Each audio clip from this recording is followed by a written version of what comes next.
Welcome back to RPG PhD, where we dive deep into the art and science of tabletop role-playing games. I'm Dr. Ben, and today we're exploring one of the most powerful tools in a Dungeon Master's toolkit, the ecosystem method for improvisation. Whether you're building a world from scratch or running a pre-made adventure, this approach will help you create a living, breathing game world where everything interacts naturally, and where your players' choices truly matter. So, grab your notes and let's jump into how you can use the ecosystem method to make your sessions more immersive and dynamic than ever.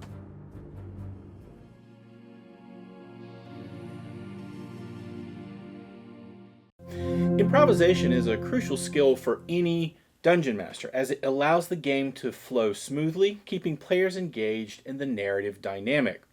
Among the various improvisational techniques available, the ecosystem method stands out for its focus on creating a cohesive and believable world.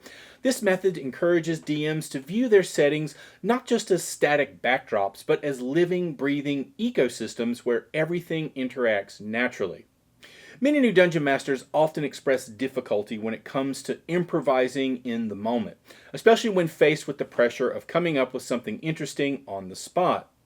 The sheer number of possibilities can feel overwhelming, leading to decision paralysis, where it's hard to choose a direction because the options seem endless. This is a common challenge, and it's easy to feel stuck or worry that the ideas you come up with won't engage your players. This method offers a way to overcome this challenge by providing a structured framework that narrows down the scope of possibilities. Instead of having to invent something out of thin air, the DM can rely on the established ecosystem, knowing the location, its inhabitants, and their natural dynamics. This structure not only limits the number of decisions you need to make, but also guides you towards more natural and cohesive choices. By understanding how the different elements of the ecosystem interact, you can more easily predict how they might respond to the player's actions, making improvisation feel less like a daunting leap and more like a logical extension of the world you've already built. This approach can significantly boost your confidence, allowing you to make creative decisions quickly and keep the game flowing smoothly. Imagine you're running a game where the players are exploring a bustling port city known for its complex web of rival merchant guilds. The party decides on a whim to visit a small, unassuming tavern in a rough part of town, a place you hadn't fleshed out in detail. They strike up a conversation with the grizzled bartender and suddenly ask about any off-the-books jobs that might earn them some quick gold. You freeze for a moment. How do you make this unexpected encounter interesting and relevant?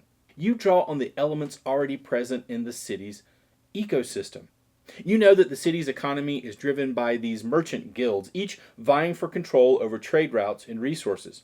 You've also noted that tensions are high between two of the most powerful guilds, with rumors of sabotage and espionage. Rather than inventing something entirely new, you decide the bartender is a retired smuggler who still has connections in the underworld. He's quietly loyal to one of the guilds and offers the players a job to disrupt a shipment belonging to the rival guild, a job that could shift the balance of power in the city. This approach allows you to quickly turn an improvised scene into a pivotal moment in the campaign. The decision is guided by the ecosystem you've established, the rivalries between guilds, the economic pressures, and the characters' motivations. So the encounter feels natural and integrated into the world. The ecosystem framework narrows down the possibilities, reducing decision paralysis and giving you the confidence to create an interesting and meaningful scenario on the spot. The players feel like their actions have a real impact on the world, and you've smoothly navigated an unexpected turn in the story without missing a beat. Here's some things to consider. The first step in the ecosystem method is to build the location where the players will interact. This isn't just about mapping out a town or drawing a dungeon, it's about understanding the environment as a whole. Every location, whether it's a bustling city, a dense forest, or a crumbling castle, should have a unique character shaped by its geography, climate, and history. Consider the natural resources available in the area. Is the village located on the edge of a dense, ancient forest where the timber industry thrives and herbalists gather rare plants for potent remedies? Or perhaps it's situated in a fertile valley known for its rich farmlands, making agriculture the lifeblood of the community. What unique wildlife roams the nearby plains or lurks in the swamps? These elements not only shape the village's economy and daily life, but they also influence the culture, traditions, and even the challenges the villagers face. Understanding these resources will determine how the location functions and interacts with the world around it. Once the location is established, the next step is to populate it with inhabitants. These could be humans, elves, dwarves, orcs, or even more exotic creatures, depending on the setting. The key is to think about how these beings fit into the ecosystem you've created. Each group of inhabitants should have a reason for being there and a role to play in that world. For example, in a coastal town, you might have fishermen, shipwrights, and traders. In a desert oasis, you might encounter nomadic tribes, water sellers, and mystics. Even in a magical realm, the same logic applies. A phoenix might nest in a volcanic region because the heat regenerates its life cycle, while a clan of fire giants might live nearby, forging weapons in the molten rivers that flow through their territory. These inhabitants should also have relationships with each other. These connections can be based on cooperation, rivalry, or simple coexistence, but they should always align with the logic of this ecosystem. For instance, in a mountain village, miners might trade precious metals with merchants in exchange for supplies, while tensions could simmer between the miners and the druids who protect the sacred peaks from overexploitation. In a coastal city, a fisherman might have a symbiotic relationship with local sea elves who guide them to rich fishing grounds, while tensions could arise between rival fishing families competing for the best catch. Understanding these relationships allows you to anticipate how inhabitants will interact with one another and respond to external factors, such as the sudden involvement of the players. With the location and its inhabitants in place, the next step is to think about how these elements interact with each other on a daily basis. This step is crucial because it brings the ecosystem to life. Consider the rhythms and cycles that govern life in this location. How does the changing tide influence the daily activities of a coastal village? Perhaps the village's economy and daily routines revolve around the ebb and flow of the sea, with fishing fleets launching at dawn and returning by dusk. Or in a desert town, the scorching midday heat might force most inhabitants indoors, turning the cool night hours into a bustling period of trade and social activity. Understanding these dynamics helps create a sense of continuity and realism in your world.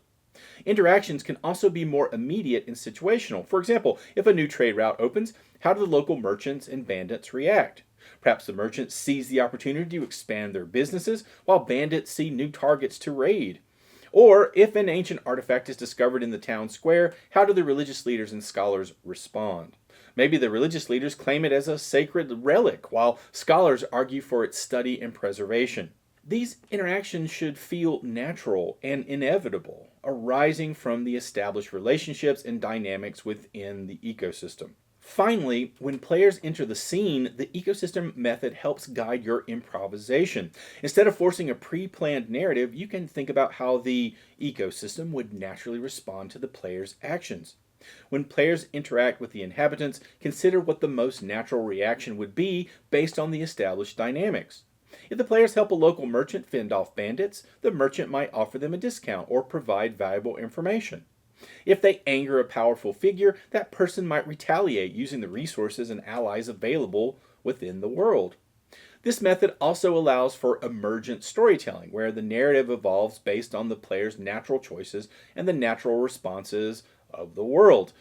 It creates a sense of agency for the players as their actions have meaningful consequences within a living and breathing universe. You can check out my video on emergent gameplay here. You can use this method both in homebrew and established universes and lore. When using this method in a pre-made adventure or existing campaign world, the focus shifts from creating a setting to deeply understanding and utilizing the information already provided. Instead of designing locations and NPCs from scratch, the DM carefully notes the details about the people, places, and dynamics within the pre-existing material. This involves analyzing the motivations, relationships, and daily routines of the NPCs, as well as the cultural and environmental aspects of the setting. By treating the pre-made world as an ecosystem, the DM can still allow for organic interactions and emergent storytelling, ensuring that NPCs react naturally to the player's actions. This approach brings the pre-written material to life, making it feel as dynamic and responsive as a homebrew setting. If you're anything like me, you love the idea of a rich, immersive world for your RPG campaigns, but you don't have the time or energy to write the next Silmarillion like J.R.R. Tolkien did. Let's be real, we're all busy, and spending countless hours detailing every corner of a fantasy world just isn't feasible for most dungeon masters. But here's the good news. You don't need an epic tome to create a living, breathing world for your players. The ecosystem method can be used quickly and effectively to build a dynamic setting that feels deep and engaging without the need for endless prep work. So here's a step-by-step quick guide. Choose the primary location where the session or adventure will take place. This could be a town, dungeon, forest, or any specific setting. Focus on the immediate area your players will interact with. Don't worry about detailing the entire world, just the location that's relevant to the current session. For example, if the players are exploring a village, note the key features like the market square, the inn, and any notable landmarks. Identify the most important NPCs or creatures in the location. These could be the town mayor, the local blacksmith, a rival adventurer, or a powerful monster. Limit yourself to maybe 3 to 5 key NPCs or creatures who will likely interact with the players. Note their basic motivations, such as mayor is corrupt and looking for bribes, or blacksmith is loyal to the town and seeks justice. This gives you enough to work with without overloading on detail. Consider how the inhabitants interact with each other and the environment. Think about any ongoing conflicts, alliances, or daily routines. Identify 1 or 2 major dynamics that could come into play. For example, the town is struggling with a food shortage due to recent floods, or a rivalry between 2 merchant families is escalating. These dynamics create a backdrop for player interaction without requiring an intricate web of relationships. Decide how the key inhabitants will naturally react to player actions. This involves thinking about the most logical responses based on their motivations and relationships. For each key NPC or creature, jot down a couple of likely reactions. For example, if players offer to help the alchemist, he gives them some healing potions for free. Or if the players confront the mayor about corruption, he'll deny it and try to discredit them. Think about how the environment itself might influence events. This could include weather, local wildlife, or seasonal changes. Pick one environmental factor that could affect the session. For example, a sudden storm makes travel difficult, or a pack of wolves roams the outskirt of town. This adds depth to the setting without requiring exhaustive planning. If you're running a pre-made adventure or using an existing campaign world, you've already got a treasure trove of material at your fingertips. The key to using the ecosystem method effectively in this context is to treat the provided content as your foundation, allowing you to focus on enhancing what's already there instead of building everything from scratch. Look over the materials and write some quick notes. Start by identifying the key NPCs in the adventure or setting. Look at the descriptions and backgrounds provided in the material and extract the most relevant details. Identify the main conflicts or tensions within the adventure. These might be between factions, over resources, or related to an impending threat. Look at the maps and the descriptions provided in the adventure to understand the layout of key locations. This helps you know where major events are likely to take place and how the environment might influence the story. And remember that the ecosystem method is about responding naturally to player actions, not rigidly adhering to preset plans. Be prepared to adjust on the fly.